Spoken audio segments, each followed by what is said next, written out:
Sir 'Mohan Babu' గారి issue చూసుకుంటే, మొన్నటి వరకు దేశం వదిలి పారిపోయారన్న వ్యక్తి ఇప్పుడు తిరుపతిలో ప్రత్యక్షమయ్యారు అనే న్యూస్ వచ్చింది సార్. ఇప్పుడు ఆయనకి బెయిల్ వచ్చిందా అసలు? ఆయన్నెందుకు తిరుపతిలో ఉన్నా సరే పోలీసులు అరెస్ట్ చేయట్లేదు?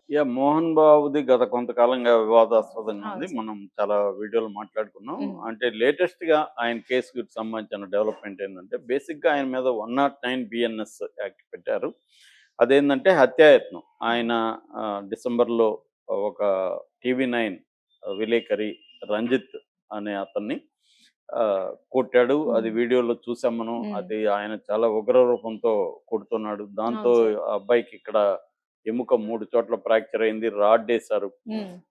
దాంతో ఒక్కసారిగా మీడియా నుంచి, పబ్లిక్ నుంచి, ఇటు ప్రభుత్వం నుంచి మోహన్ బాబు పట్ల తీవ్ర వ్యతిరేకత వచ్చింది. దాంట్లో ఇమ్మీడియేట్‌గా ఆయన దీని నుంచి ఎక్కడ త్వరగా అరెస్ట్ చేస్తారని ఆయనగా హాస్పిటల్‌కెళ్ళిపోయాడు. హాస్పిటల్‌కెళ్ళిపోయి ఆహ్, నేను ఆయనకి సడెన్‌గా బీపీ రైజ్ అయింది. అవన్నీ చెప్పారు. హ్మ్. అయితే ఆయన మీద ఫస్టు హత్యాయత్నం కేసు పోలీసులు పెట్టలేదు. మామూలుగా గొడవ జరిగిందన్నట్టుగా కేసు పెట్టేశారు. దాంతో విలేకరుల సంఘాలు గావచ్చు, జర్నలిస్ట్ సంఘాలు గావచ్చు, ధర్నాలు, రాస్తారోకోలు చేసి ప్రెషర్ తీసుకొచ్చాయి గవర్నమెంట్ మీద. దాంతో గవర్నమెంట్ కూడా పోలీసులు బిఎన్ఎస్ 109 కింద ఆయన మీద హత్యాయత్నం నేరం కింద కేసు పెట్టారు. హ్మ్. అయితే దాని తర్వాత మోహన్ బాబు కొంత ఎక్స్‌ప్లెయిన్ చేయడానికి ట్రై చేశాడు. ఒక ఆడియో రిలీజ్ చేశాడు. నాకు జర్నలిస్ట్ మిత్రులే అది ఇది అని హ్మ్. మాట్లాడాడు. అవును సార్. నిజానికి గతంలో గూడా ఆయన జర్నలిస్ట్‌ల పైన దాడి చేశారు. ఒకప్పుడు ఇదే టీవీ9కి ఆయన తుపాకీ తీసుకెళ్ళాడన్న వార్తలు గూడా బయటకొచ్చాయి. హ్మ్. బెదిరించడానికి విష్ణు మ్యారేజ్ సమయంలో. అట్లాంటిగా మొన్నటికి మొన్న ఈ సంఘటన జరగకముందు అక్కడ శ్రీ విద్యా నికేతన్ తిరుపతి రంగంపేట, తిరుపతి దగ్గర చంద్రగిరి దగ్గర రంగంపేట అని ఉంటది. ఆ ఏరియాలో వీళ్ళ యూనివర్సిటీ ఉంటది. చాలా కాలేజీలు అక్కడుంటాయన్నమాట. ఇంజినీరింగ్ కాలేజీ, నర్సింగ్ కాలేజీ ఇలాగ కాలేజీలుంటాయి. అక్కడ ఆహ్, విషయాలు తెలుసుకోవడానికి ఎందుకంటే దాని మీద చాలా విమర్శలొచ్చాయి. మనోజ్ గూడా మాట్లాడాడు. అక్కడ ఫీజులు ఎక్కువ కలెక్ట్ చేస్తున్నారని, కంపల్సరీ భోజనం హాస్టల్‌లోనే తినాలని రూల్ పెట్టారని, దానికి సంబంధించిన డబ్బులు ఎక్కువ వసూలు చేస్తున్నారని, ఇలాగ అనేక విమర్శలొచ్చినప్పుడు అవును సార్. మనోజ్ గూడా దాన్ని తీసాడు. దాని హ్మ్. మీద విచారించడానికి సుమన్ టీవీ వాళ్ళు వెళ్తే, వాళ్ళని బంధించి గదిలో వాళ్ళ ఫోన్‌లని హ్మ్. పగలగొట్టి, కెమెరాలను పగలగొట్టి, వాళ్ళ మీద దాడి చేశారని వాళ్ళు గూడా కంప్లెయింట్ ఇచ్చారు. అన్ అలాగా వీళ్ళు గతంలో గూడా బౌన్సర్ల చేత దాడులు చేయించడం, బ్రాహ్మణ సంఘాలు హ్మ్. ఆహ్, అవును సార్. వాళ్ళ ఇంటి ముందు ధర్నా చేస్తే గూడా చేయడం, ఇలాంటి చరిత్ర మోహన్ బాబు ఫ్యామిలీకుంది. అంతకుముందు గూడా ఆయన మొదటి భార్య విద్యాదేవి చనిపోయినప్పుడు గూడా దాని మీద ఆంధ్రభూమి వాళ్ళు ఏదో రాస్తే ఆంధ్రభూమి మీదకి ఈయన దాడికి పోయినాడనేది గూడా గతంలో వార్తలొచ్చాయన్నమాట. అలాగా విలేకరుల మీదకి ఈ మోహన్ బాబు వెళ్ళడం అనేది ఫస్ట్ టైమ్ హ్మ్. గాదనేది గూడా చర్చకొచ్చింది. దాంతో తీవ్రమైన వ్యతిరేకతొచ్చింది. అయితే ఈ పర్టిక్యులర్ విషయంలో పబ్లిక్ నుంచి మాత్రం మోహన్ బాబుకి సింపతి వచ్చింది. మామూలుగా అయితే మోహన్ బాబు పబ్లిక్‌లో గూడా ఏమి సింపతి లేదు. కానీ హ్మ్. ఈ పర్టిక్యులర్ విషయంలో. హ్మ్. ఎందుకంటే వాళ్ళ ఫ్యామిలీ గొడవలు పాపం ఆయన ఆడియో రిలీజ్ చేశాడు. "మేము ఏడుస్తున్నాంరా నేను, మీ అమ్మ. ఈ వయసులో మాకు శోభ పెట్టావు గదరా!" ఇవన్నీ అవును చేస్తున్నాడు. సార్. హ్మ్. దాంతో ఐడెంటిఫై అయ్యారు. హ్మ్. నిజమే గదా పాపం. అంత పెద్ద ఫ్యామిలీ ఆయన ఎన్నో కష్టాలు పడి సినిమా రంగంలోకి వచ్చి నిలదొక్కుకొని ఒక మామూలు పల్లెటూరు వాళ్ళది మోదుగులపాలెం అని ఏర్పేట దగ్గర కాళహస్తి దగ్గర.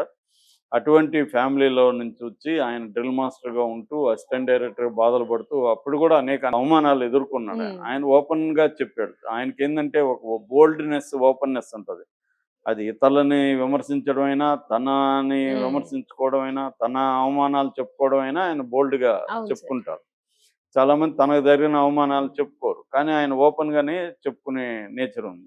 అలాగా బాధలు పడిన వ్యక్తి ఇవాళ వాళ్ళ కుటుంబం సమస్య ఉంటే ఈ మీడియా ఏంది వెంటాడుతుంది. గత కొంతకాలంగా ముఖ్యంగా యూట్యూబ్ ఛానెల్‌లు పెరిగిపోయినాక హ్మ్. విపరీతంగా మీడియా పట్ల వ్యతిరేకత జనాల్లో పెరిగింది. అవును సార్. ఎందుకంటే వీళ్ళకి ప్రైవసీ లేదు, ఏమీ లేదు. వాళ్ళు బాధల్లో ఉంటే వీళ్ళెత్తి మైకులు పెట్టి మీరేమనుకుంటున్నారు? ఫీల్ హ్మ్. అవుతున్నారా? లేదా? ఇవన్నీ పోయి అడుగుతారు అన్న కోపం చాలా మందికుంది.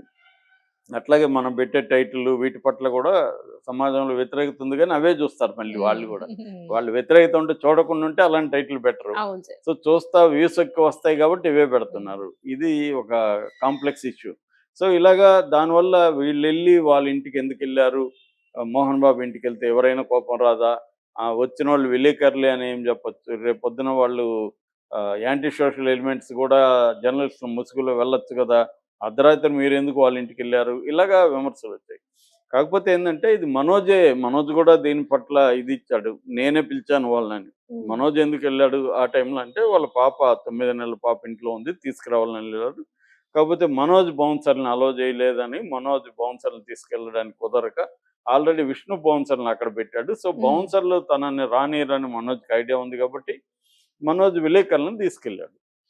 సో కాబట్టి విలేకరుల తప్పు కూడా ఏం లేదు, వీళ్ళేమో ఆయన ఇంటికి వెళ్ళలేదు, మనోజ్ పిలిస్తే వెళ్ళారు. సో మనోజ్ పిలిచినప్పుడు అక్కడేదో చిన్న గొడవ జరిగింది, షర్టు చిరిగింది, గేటు ఓపెన్ చేసుకుని మనోజ్ వెళ్ళాడు. వీళ్ళు కూడా లోపలికి వెళ్ళారు. వెళ్ళినప్పుడు ఆయన బయటకు వచ్చాడు. వీళ్ళేమనుకున్నారు, ఆయన ఏమన్నా చెప్తాడేమో అనుకొని, మీరు చెప్పండి సార్, ఆయన ఏమనుకున్నాడు, ఆల్రెడీ వీళ్ళు డిస్టర్బ్ చేస్తున్నారు, గత కొంతకాలంగా నన్ను భయంకరంగా నా ఫ్యామిలీని నోటికి వచ్చినట్టు టైటిల్ పెట్టి చేస్తున్నారని ఆల్రెడీ కోపంతో ఉన్నాడు ఆయన. సో ఆయన పాయింట్ ఆఫ్ వ్యూలో చూసుకున్నప్పుడు వీళ్ళు అర్ధరాత్రి కూడా ఏడేం పని వీళ్ళకి, వీళ్ళ వల్లనే మా ఫ్యామిలీలో గొడవలు పెద్దవైనాయి అన్న ఒక ఆగ్రహంతో, అదేదంటారు అత్త మీద కోపం దుత్త మీద చూపించినట్టుగా ఆయన వీళ్ళ మీద చూపించారు. నిజానికి పాపం వాళ్ళు బతుకు తెరువుతో ఛానల్ వాళ్ళు బొమ్మంటే ఆయన పోయాడు. లేకపోతే ఆ రంజిత్ అనే వ్యక్తికి మోహన్ బాబు మీద కోపమో అభిమానమో ఏమీ ఉండదు. తనకేం సంబంధం, తన జాబు, తన మీద చూపించకూడదు కదా, కానీ ఆయన చూపించేశాడు. ఆయన పెద్ద ఆయన కోపాన్ని అణుచుకోలేకపోయాడు. ఎప్పటి నుంచో ఆయన గత కొంతకాలం నుంచి చాలా తీవ్ర ఆవేదన ఉంది. ఇవన్నీ ఓకే, కానీ చట్టం ఒకటి ఉంటుంది కదా, చట్టం ఏం చెప్తుంది, ఎవరి మీద దాడి చేసి ప్రాణాపాయ పరిస్థితి కల్పించే విధంగా ప్రవర్తిస్తే అది చట్ట ప్రకారం నేరం కాబట్టి కేసు పెట్టారు. అయితే ఈయన ఏం చేశాడు, ఇప్పుడు మామూలుగా 2 పద్ధతులు ఉంటాయి కేసులు పెట్టినప్పుడు. ఒకటి పోలీసులను వ్యవస్థను మేనేజ్ చేసుకోవడం, ఎక్కువగా అదే చేస్తారు డబ్బున్న వాళ్ళు కానీ సెలబ్రిటీలు కానీ. వీళ్ళు ఏం చేస్తారంటే తమకున్న సర్కిల్స్ ద్వారా, ఇప్పుడు మనకి ఏదన్నా కారు ఉంది, కారు ఆపి ఏదన్నా పోలీస్ స్టేషన్కి తీసుకెళ్ళాడు, నేనేం చేస్తా, నాకెవరో సిఐఓ ఎస్ఐఓ లేకపోతే ఏసీపీనో పరిచయం ఉంటే వాళ్ళకి ఫోన్ చేస్తారు, నా కారు ఇట్లా తీసుకెళ్ళారు సార్, నేను లీగల్గా ఎదుర్కోను, ఇట్లా వస్తా, ఈ రూట్లో వస్తా. ఇది జరిగేది, అందరూ చేసేది ఇదే, మనమైనా చేస్తాం, ఎవరైనా చేస్తారు మన శక్తి మేరకు. మోహన్ బాబు కూడా అదే ట్రై చేశాడు. కానీ ఇక్కడ రేవంత్ రెడ్డి ప్రభుత్వం కొద్దిగా స్ట్రిక్ట్గా ఉంది. దాంతో మోహన్ బాబు కూడా ఏమి చేయలేక ఇప్పుడు లీగల్గా ఎదుర్కోవాలని పరిస్థితి. దాంతో ఆయన కోర్టుకు వెళ్ళాడు. ఇక్కడ హైకోర్టులో క్వాష్ పిటిషన్, అసలు కేసు కొట్టామంటే కేసు కొట్టేయలేదు, యాంటిసిపేటర్ బెయిల్ వేశాడు, బెయిల్ కూడా రిజెక్ట్ చేసింది. దాంతో ఆయన సుప్రీంకోర్టుకి వెళ్ళాడు. అక్కడ ఆయన పరిస్థితి ఏంటి, ఆ రోజు ముకుల్ రోహత్గి ఈయన అడ్వకేటు. మామూలుగా సుప్రీంకోర్టులో అనేక కోర్టులు ఉంటాయి, బెంచ్లు. ఆయన వేరే పనిలో ఉన్నప్పుడు పాస్ ఓవర్ అనే ఒక ప్రొవిజన్ ఉంటుంది. పాస్ ఓవర్ అంటే ఒకరోజు ఒక 10 కేసులు వచ్చాయనుకో, 10 కేసులు ఆ జడ్జి ముందుకు వస్తే ఒక ఫైలు ఓపెన్ చేసి పిలిస్తే ఆ అడ్వకేట్ వేరే చోట ఉన్నాడు అనుకో, ఆ టైంలో దీన్ని పక్కన పెట్టండి సార్, అంత అయిపోయినా అన్ని కేసులు అయిపోయినాక లాస్ట్లో చూడండి అని రిక్వెస్ట్ చేయడాన్ని పాస్ ఓవర్ అంటారు. సో అలాగా పాస్ ఓవర్ అడిగారు, కానీ జడ్జి ఒప్పుకోలేదు. పాస్ ఓవర్ లేదు, గురువారానికి అంటే ఈ రోజుకి పోస్ట్పోన్ చేస్తాను. సో ఈ రోజు విచారణ ఉంది. అయితే మోహన్ బాబు పారిపోయినాడన్న విమర్శలు వచ్చాయి, ఆయన విదేశాల్లో ఉన్నాడని కూడా అన్నారు. ఆయన మధ్యలో నేను ఎక్కడికి పారిపోలేదని స్టేట్మెంట్ ఇచ్చారు, కానీ బయట మీడియా కానీ యూట్యూబ్లో కానీ లేకపోతే ఎక్కడ కానీ ఆయన కనబడలే. కానీ ఇప్పుడు సడన్గా నిన్న సంక్రాంతి ఫెస్టివల్కి సంబంధించి ప్రోగ్రాములు ఏవో జరుగుతుంటే విద్యానికేతన్లో ఆయన దర్శనం ఇచ్చాడు. సో అక్కడ మీడియా వాళ్ళు మాట్లాడితే ఆయన సింపుల్గా గతం గతహ అనే ఒక సినిమాటిక్ డైలాగ్ చెప్పేసి దాని గురించి ఇప్పుడే నేను మాట్లాడినా అన్నాడు.